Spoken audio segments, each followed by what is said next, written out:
Tak kuat menahan beban, tiang penyangga bangunan ruko di Goa, Sulawesi Selatan roboh. Informasi tersebut kami sajikan dalam Prime Highlight.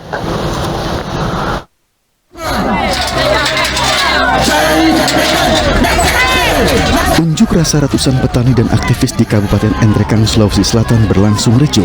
Massa yang kesal memaksa masuk ke dalam kantor bupati dengan mendobrak pintu pagar besi. Tak hanya membuka pintu gerbang, massa juga mencopot pintu pagar hingga suasana memanas antara petugas dengan pendemo. Dalam aksinya, pengunjuk rasa menolak penggusuran lahan yang dilakukan oleh PT PN 14 di 5 desa dan kelurahan di Kabupaten Nrekang, Sulawesi Selatan. Sebelumnya, ribuan petani yang berada di Kecamatan Maiwa, Nrekang yang menggarap lahan digusur oleh PT PN 14 sejak tahun 2016 dan kehilangan tempat tinggal.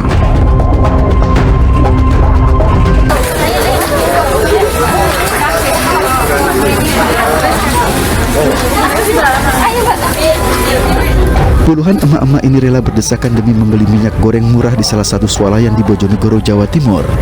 Meski sudah antri sejak pagi, tidak semua pembeli kebagian minyak goreng yang dijual Rp14.000 per liternya. Sesaat setelah dibuka, rak-rak langsung ludes tak tersisa. Antrian dan perburuan minyak goreng masih terjadi di Bojonegoro lantaran sejumlah pasar tradisional masih menjual dengan harga di atas Rp20.000 per liternya.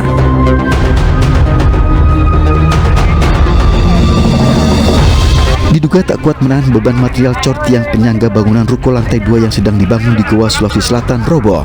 5 orang pekerja mengalami luka dan dievakuasi ke rumah sakit. Peristiwa ini terjadi di Jalan Poros Marino, Bonto Manai, Goa, Sulawesi Selatan. Polres Goa memeriksa sejumlah saksi dan menghentikan pengecoran lantai 2 bangunan.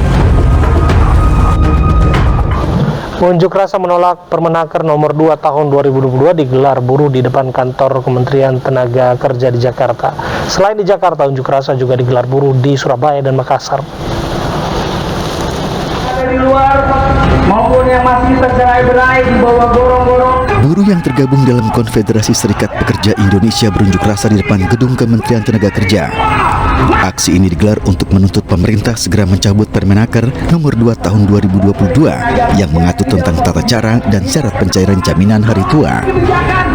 Buruh meminta agar pemerintah dapat bijak dalam membuat peraturan jaminan hari tua.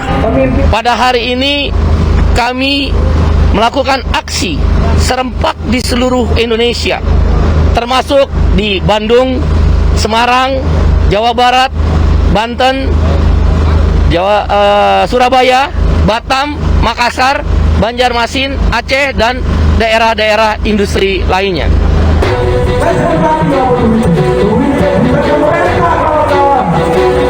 Aksi menolak peraturan Menteri nomor 2 tahun 2022 digelar ratusan buruh di depan gedung DPRD Jawa Timur. Sambil membentangkan spanduk, massa yang tergabung dari sejumlah elemen buruh ini berorasi meminta peraturan Menteri Tenaga Kerja untuk segera dicabut. Indonesia tidak hanya di Jakarta, Indonesia tidak hanya Menteri Tenaga Kerja, tapi Indonesia adalah seluruh rakyat Indonesia, termasuk buruh-buruh Jawa Timur, buruh Jawa Tengah, buruh Sumatera, buruh Kalimantan, ataupun buruh-buruh yang ada di Indonesia.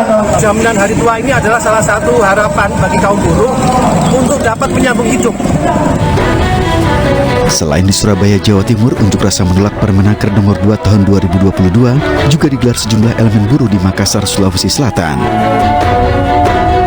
Sambil membentangkan spanduk, massa berorasi di depan kantor BPJS Ketenagakerjaan di Jalan Urip Sumoharjo, Makassar. Buruh menilai kebijakan baru Menteri Tenaga Kerja terkait pencairan JHT di usia 56 tahun dianggap menyulitkan ekonomi para buruh. Usai menyampaikan aspirasinya, satu persatu buruh membubarkan diri dengan tertib.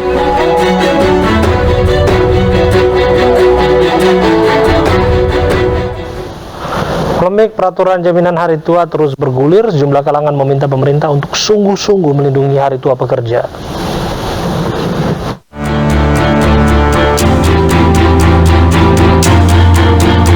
Polemik jaminan hari tua akhirnya menuai babak akhir. Setelah menuai kecaman dan pro kontra, Menteri Ketenagakerjaan Ida Fauziah akhirnya angkat bicara.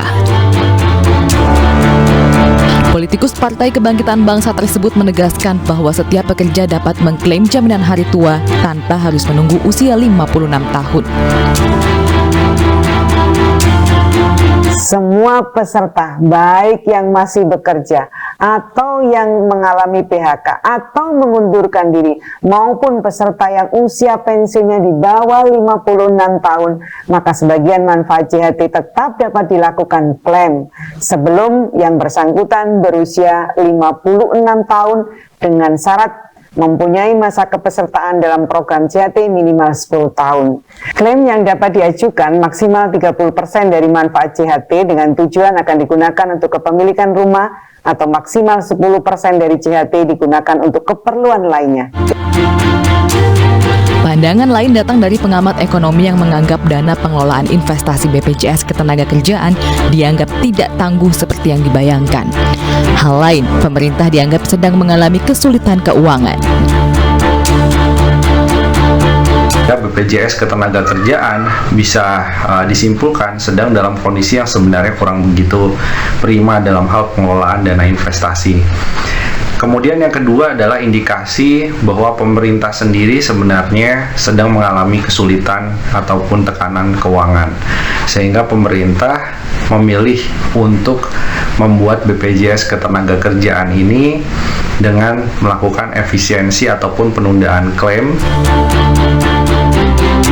Meski pemerintah telah memastikan bahwa pekerja dapat mengklaim haknya sebelum usia 56 tahun, sengkarut nasib tenaga kerja sedianya tetap menjadi perhatian.